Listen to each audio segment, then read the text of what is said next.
Hoje é dia 2 de fevereiro de 2022, quarta-feira, 14 horas e 55 minutos, em Franca, São Paulo.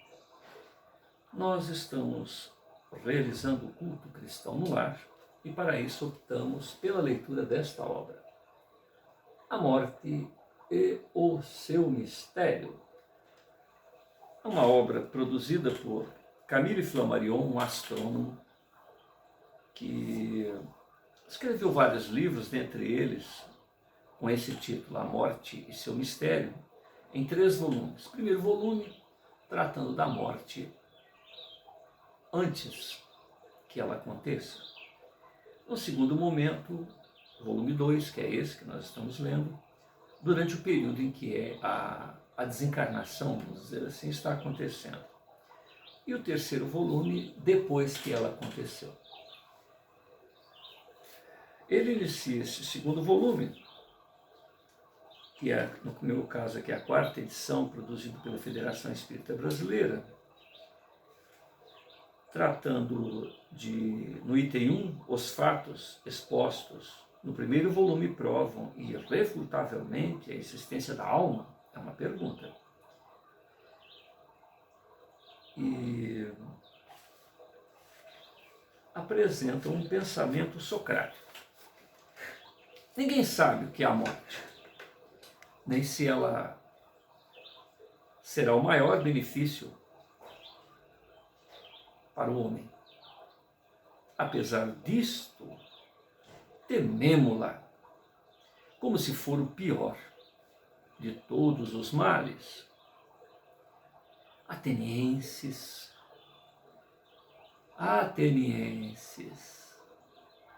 acabais de me condenar a este momento fatídico, a morte. Ocorre que a voz divina, que nunca me deixou de fazer-me ouvir durante todo o percurso de minha vida, curiosamente se mantém silente a respeito desse momento. Então, não me defendi. Não me defendi das vossas acusações. E acredito que este silêncio seja porque aquilo que se sucede é um bem. Vou sofrer a sorte que vós me condenastes, ó atenienses. Mas a iniquidade, a infâmia, para sempre ficarão amarradas à memória de meus juízes. Submeto-me, portanto, à minha condenação e os meus juízes submetam-se à própria condenação. É deste modo que as coisas deviam passar-se. No meu entender, tudo acontece para o melhor. Quando a morte se aproxima do homem, o que nele existe de mortal desaparece, desagrega-se. Entretanto, aquilo que nele há, no homem, de imortal, de incorruptível, neste processo retira-se intacto. Nós lemos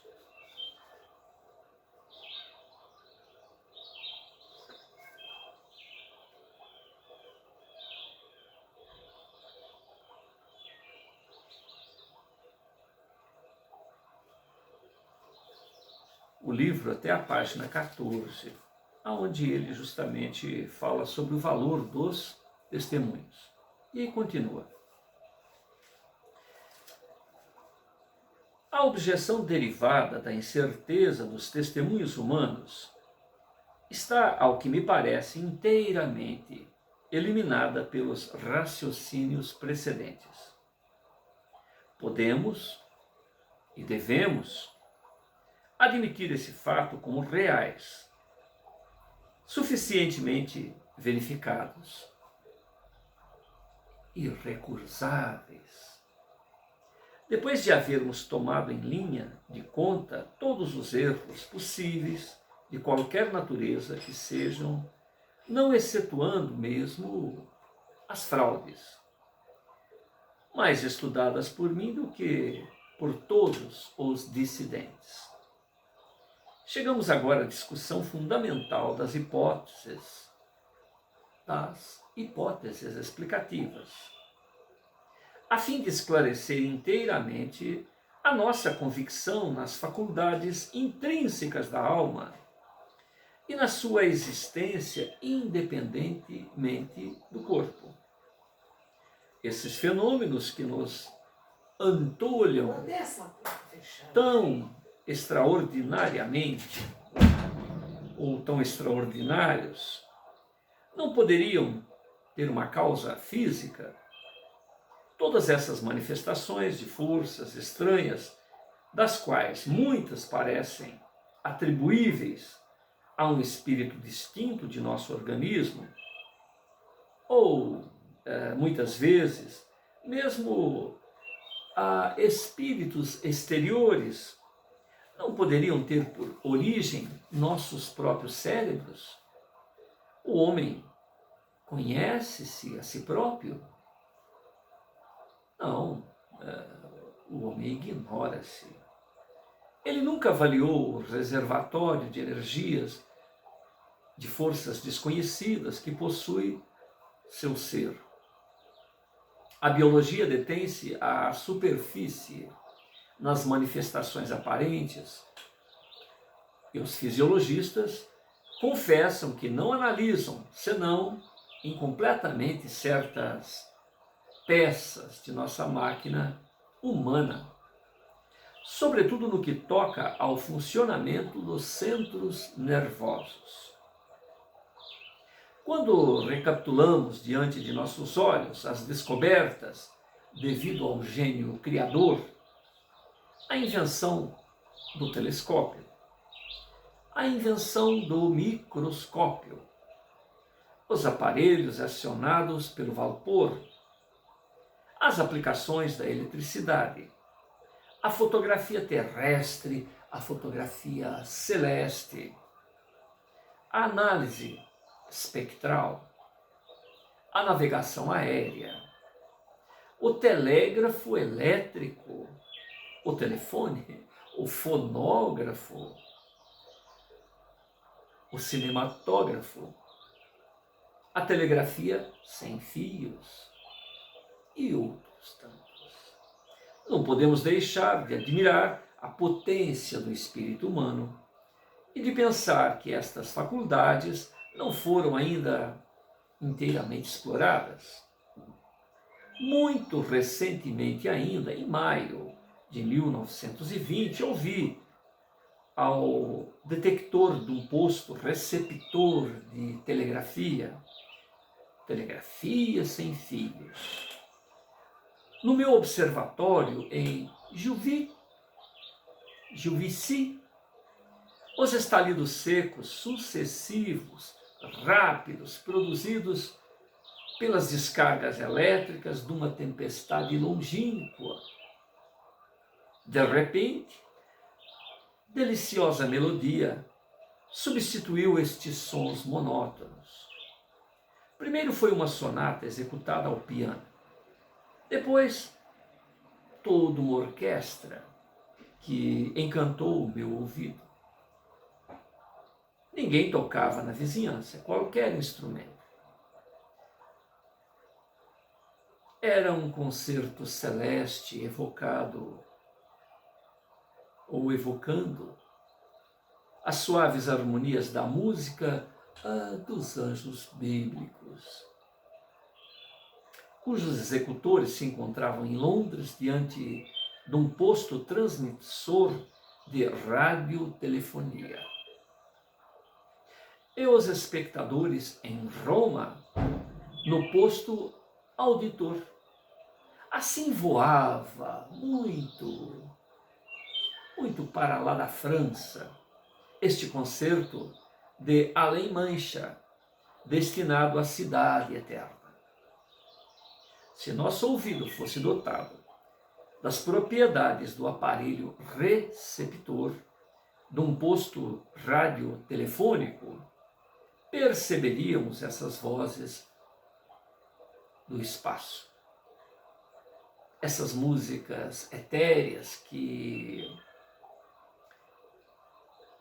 vão fazer-se ouvir a centenas, milhares de quilômetros. Se nossos olhos fossem constituídos com uma placa fotográfica, veríamos as irradiações para as quais nosso nervo óptico se conserva insensível. O mundo seria para nós muito diverso do que é, se possuíssemos todas as faculdades supranormais, particularmente desenvolvidas em certos seres. As forças desconhecidas de que nos ocupamos neste lugar pareceriam naturais. E teríamos outra compreensão do universo, outra compreensão da vida.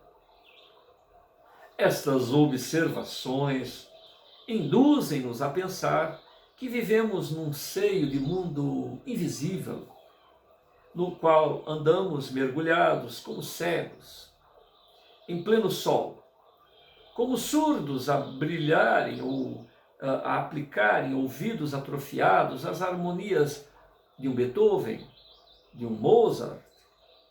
A cegueira do cego não basta ou não obsta a que o sol brilhe. E assim como a enfermidade do surdo não modifica, no que quer que seja, a beleza de uma sinfonia musical.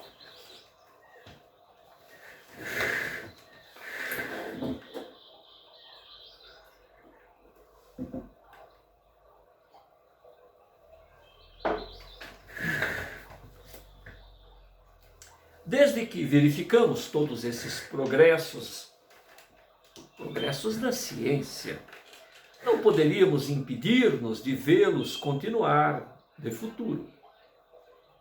Se está provado, por exemplo, que um moribundo nos Estados Unidos, na China, anuncia sua morte a um amigo que vive na França ou na Inglaterra, e que um morto vem relatar-nos em que condições faleceu, como havemos de recusar-nos a pensar na evolução gradual dos conhecimentos humanos e de perguntarmos a nós mesmos até onde chegarão no porvir as conquistas mentais dos habitantes da Terra. Até que ponto irá o homem no seu progresso? Não se conseguiu já não só falar à distância, mas ainda escrever, desenhar, telegrafar, um retrato. Quando eu publiquei o meu livro, O Fim do Mundo, 1898, alguns críticos ignorantes, desconhecedores dos meus estudos, classificaram de puramente imaginárias as figuras das páginas 273, 307, 367, que representam a primeira, um habitante de Paris, vendo do seu leito uma baiadeira dançando em Ceilão, num cinema improvisado. A segunda foto, uma aparição devido à transição de ondas elétricas. A terceira foto, Omegar, chegando perto de Eva, que o progresso foi realizado gradualmente, como foram também realizadas as aeronaves da primeira página. Tudo acontece. Ante esta polêmica do espírito humano, seria lícito sustentar que os fatos transcendentes que constituem o objeto de nossos estudos metafísicos podem ser devidos, em parte, à faculdade cerebral ainda ignoradas. Examinamos esta objeção de perto e sem qualquer ideia preconcebida.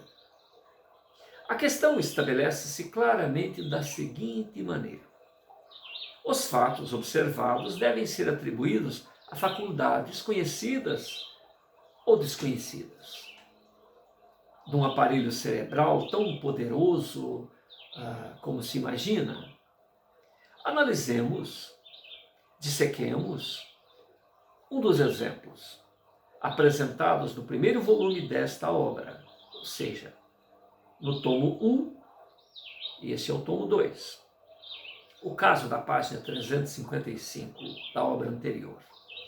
A 27 de junho de 1894, pelas 9 horas da manhã, o doutor Gallet, então estudante de medicina em Lyon, trabalhava no seu quarto em companhia de um companheiro de estudos, o doutor Varay, para o primeiro exame de doutoramento, e muito absorvido em seu trabalho, foi distraído imperiosamente, insistentemente, por uma inquietante voz interior que lhe repetia as palavras: o senhor Casimiro Perrier foi eleito presidente da República por 451 votos.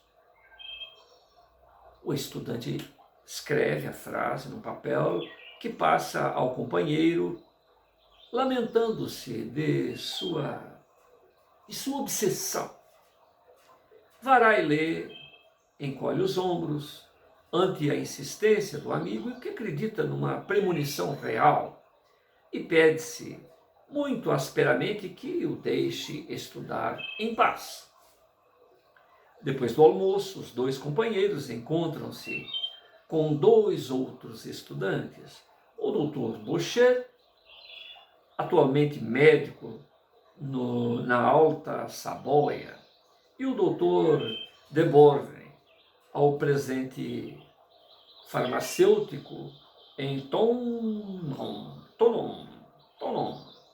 E os 3 camaradas riem de semelhante profecia, pois que os candidatos prováveis à presidência era Brisson, era Dupuy. A eleição realiza-se em Versailles no mesmo dia, pelas 2 horas. Ora, no momento em que os estudantes lioneses tomavam refrescos na terrace de um café, passaram-se os vendedores de jornais e gritaram: o senhor Casimiro Perrier foi eleito presidente da República por 451 votos. Os sépticos, mais renitentes, não ousarão contestar esse fato de premonição precisa, 5 horas antes que o acontecimento tenha ocorrido, atendendo a que foi confirmado por um tríplice atestado de 3 testemunhas. Não ver isso mais que uma fortuita coincidência é inadmissível. Se tratasse de um cálculo, poder-se-ia afirmar que nada havia de maravilhoso em ter acertado, como no cálculo de grãos de trigo contidos numa medida de litro. Mas trata-se de um caso de uma voz interior, espontânea. E o algarismo? A questão que se apresenta é de saber se nos é dado atribuir esta adivinhação do futuro ao cérebro, a faculdades cerebrais fisiológicas, ou se somos levados a procurar, seja no homem ou fora dele, a ação de um elemento psíquico diferente do órgão material, do organismo material. Não se resolverá tal questão por si mesma. Atribuir a um agrupamento de moléculas materiais a ação química, mecânica de um formigamento qualquer de átomos, a faculdade de ver o que ainda não existe, 5 horas antes das eleições. O que acontecerá depois de muitas horas, muitos dias, muitas semanas, muitos meses, muitos anos? É pura hipótese, que não se apoia em nenhuma base científica. Além disso, a hipótese é absurda em si própria. A força de se querer fazer ciência prática cai-se na aberração. Deixa-se raciocinar logicamente. A única evasiva no caso de premonição que acabamos de relatar seria supor uma coincidência fortuita. Primeiro, para o nome inesperado, um nome que não se aguardava como resultado das eleições. Eram 2 outros candidatos no páreo. Este sequer era cogitado. Segundo, para o algarismo. Em rigor, embora haja milhões de probabilidades de apostar contra uma, isso é talvez absolutamente impossível. Mas então teremos o fato assinalado em seguinte do precedente. O senhor Vicente Sassaroli, anunciado com muitos dias de antecipação, a derrocada de uma casa que os arquitetos consideravam certamente sólida e fazendo fugir os seus habitantes precisamente no momento da catástrofe. Aqui seguramente o caso não pode ser invocado. Procurar-se-á uma outra hipótese. Supor-se-á que o profeta era dotado de faculdades dos animais que pressentem, quem sabe, tremores de terra. Mas já essa hipótese é insustentável. Não se trata de fenômeno cósmico, mas de um prédio particular. Os nossos contraditores, decididos, preferem aceitar a hipótese inverossímil a admitir uma simples realidade. E a criada por Schopenhauer, a criada de Schopenhauer, vendo em sonho 5 ou 6 horas com antecedências o tiroteio, entornado, não. E a criada de Schopenhauer, vendo em sonho, com 5 a 6 horas de antecedência, o tinteiro entornado, a tinta correr da secretária para o assoalho, atribuir esta visão premonitória ao cérebro da serva do filósofo, é o cúmulo. É o cúmulo. E a criança de Edimburgo, folgazã encantadora, vendo-se de repente num caixão forrado de cetim branco, rodeada de flores, fato que aconteceu 8 horas depois. E a jovem princesa Radziwill, recusando-se sempre, desde a infância, a passar por uma porta do salão sob a qual foi esmagada. Quando se celebrava a festa dos seus esponsais. A senhora Noel de Montpellier, aparecendo a seu irmão no dia seguinte à da sua morte e noticiando-lhe, informando-lhe a respeito da própria morte. Aos meus leitores, leram esta dramática narrativa de O Desconhecido. Mais adiante voltarei a referir-me a ela. No caso da senhora Constance, negando-se obstinadamente a tomar medicamento, negando-se obstinadamente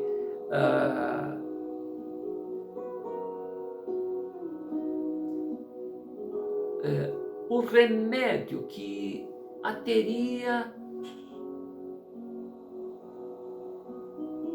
vitimizado. Em que poderíamos imaginar uma adivinhação misteriosa de um organismo? Sentimos que há também uma causa subliminal. Sem outras observações do mesmo gênero. Os pressentimentos são, por vezes, de tal precisão que certos psicólogos pensam que a alma humana, reduzida às únicas forças, não é capaz de senti-los e que se torna necessário associar-lhes a intervenção de um espírito exterior a ela própria. Estes analistas levam as consequências espiritualistas mais longe do que eu teria feito até aqui.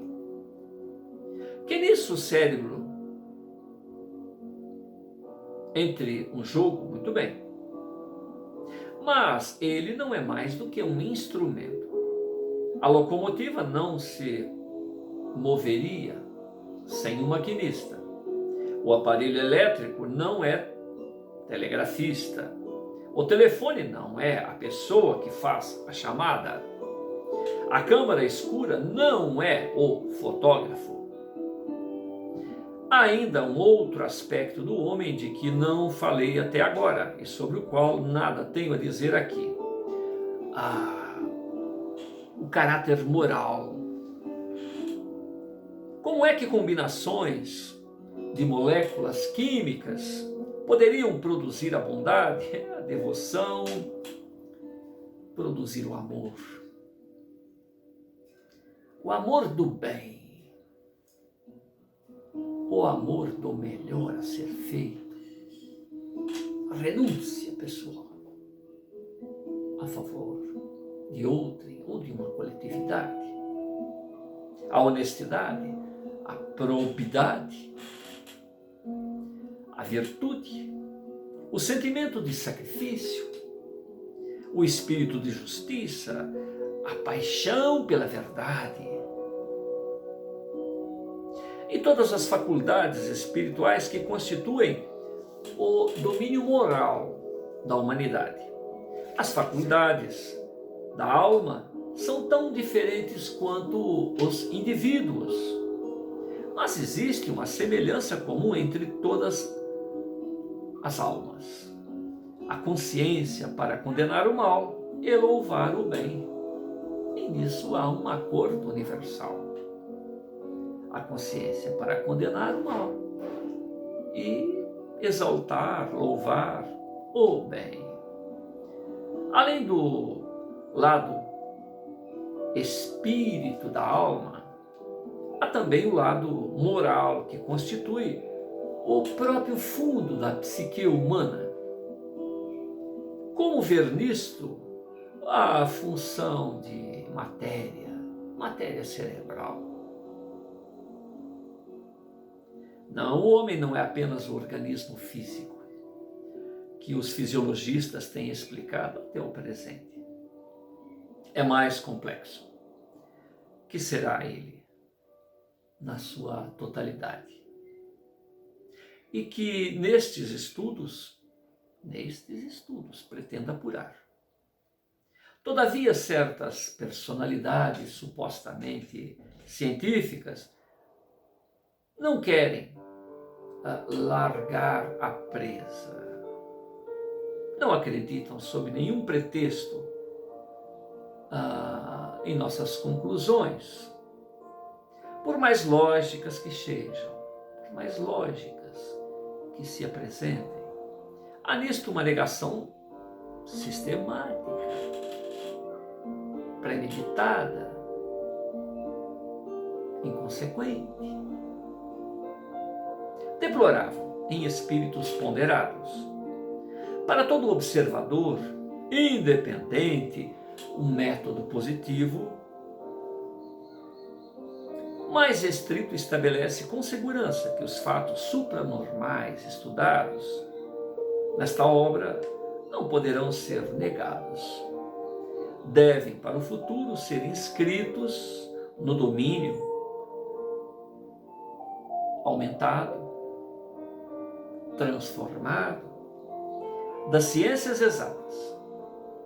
Não são atribuíveis à função cerebral e provam a existência da alma em entidade ou como entidade distinta do organismo corpóreo. Estou na página 20, agora, onde se inicia um novo bloco de raciocínios. Senhor Jesus, te agradecemos pela oportunidade deste encontro. Agradecemos por esse instante em que nos envolvemos nos lúcidos vislumbres mentais, intelectuais, emocionados de Camille Castelo Branco, de Camille Flammarion, e em seus interlóquios consigo próprio e com o mais além, junta carinhosamente, junta pacientemente, suadamente, tantos e tantos motivos, tantos e tantos apontamentos, de depoimentos deste ou daquele vivente que diga que sou mais do que a vida material. Algo de diferente aconteceu que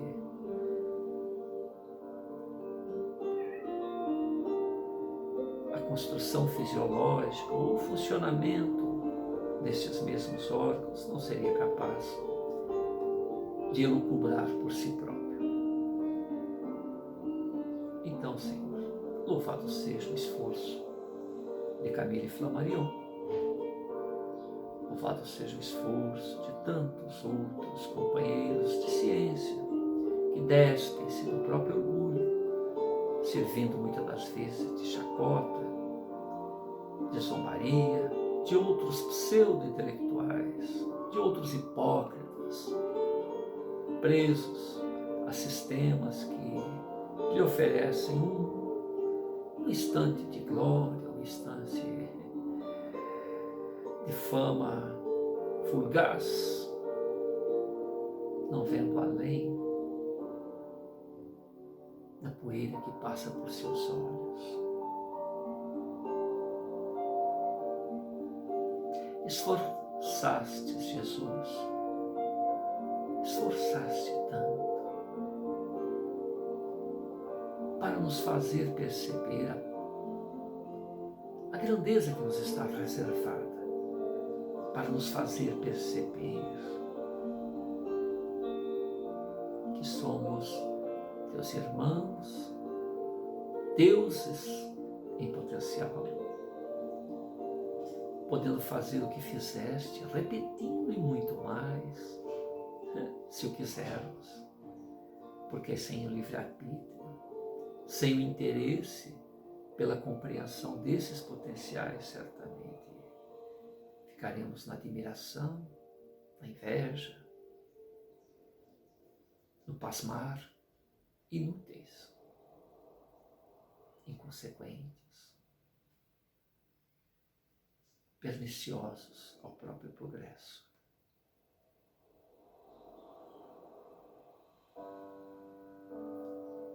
Louvado seja seu nome, Camila. Flammarion. Louvado seja o nome de Jesus. Louvado sejam todos os corações que buscam a auto-melhoria, que buscam honrar o bom, o belo, o justo. Não devemos nos afligir pelos nossos irmãos da retaguarda que se ufanam de seus golpes, se ufanam de suas trapaças, se ufanam de suas impiedades, de sua ousadia em tirar o que não lhe pertence,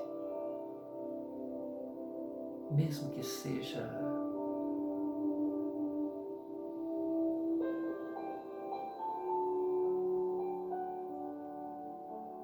um desagravo. Somos filhos do Altíssimo.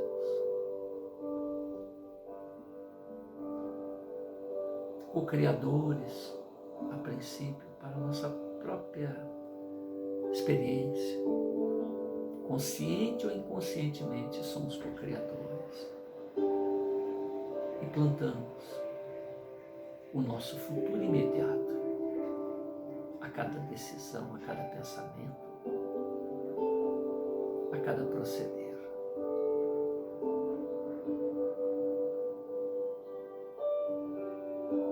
Louvados sejam aqueles que entenderam que o Cristo, que o embaixador do Altíssimo, não veio à Terra senão pela nossa melhoria. Em nada Ele deseja nos prejudicar, oferecendo-nos um método infalível para a paz, para a segurança, para as produções ad eterno. Amar, amar-se tal qual é, aceitar-se tal qual construiu para si próprio. E diante desta consciência, desta realidade encontrada, sincera, transparente,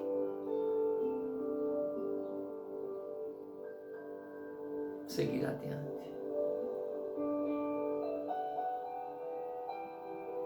Saber que a diversidade é a lei do universo. Nós somos diversos de nós mesmos, diferentes de instantes atrás, quer em nosso mundo íntimo, quer no nosso mundo externo, no nosso organismo, que não se retornam ao mesmo lugar, que o lugar já não é mais o mesmo quando ali retornamos, que nós não somos mais os mesmos quando ali retornamos. Então, como querer que as pessoas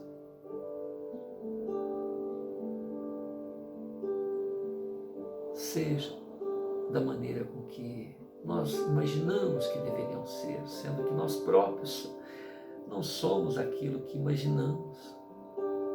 A vida nos traz a realidade, quando muitas das vezes estamos apenas iludidos com as nossas perspectivas. E quer aceitemos ou não, a realidade invade a cada um de nós, a cada instante, e nos muda. E novamente, novamente, novamente, sempre para um crescendo, para uma evolução inevitável.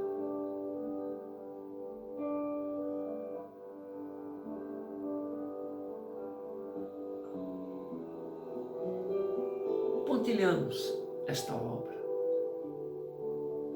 com pequenas passagens,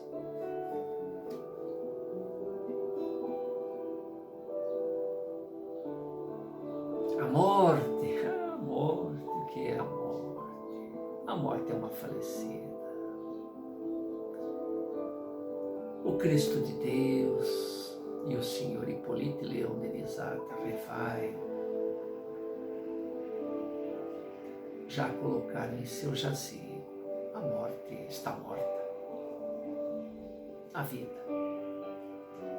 vida estuante e abundante,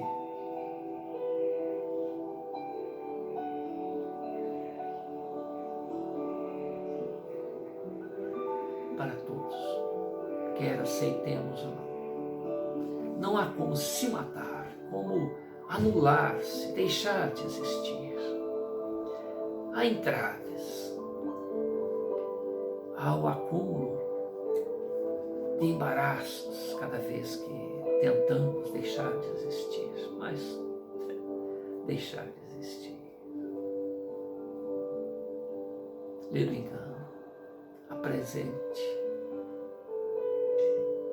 oportunidade de estar vivos, de estar acoplados à mente do Criador,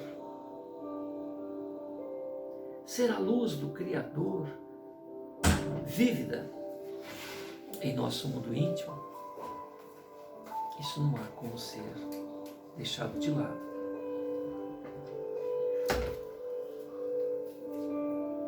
Então, é seguir adiante.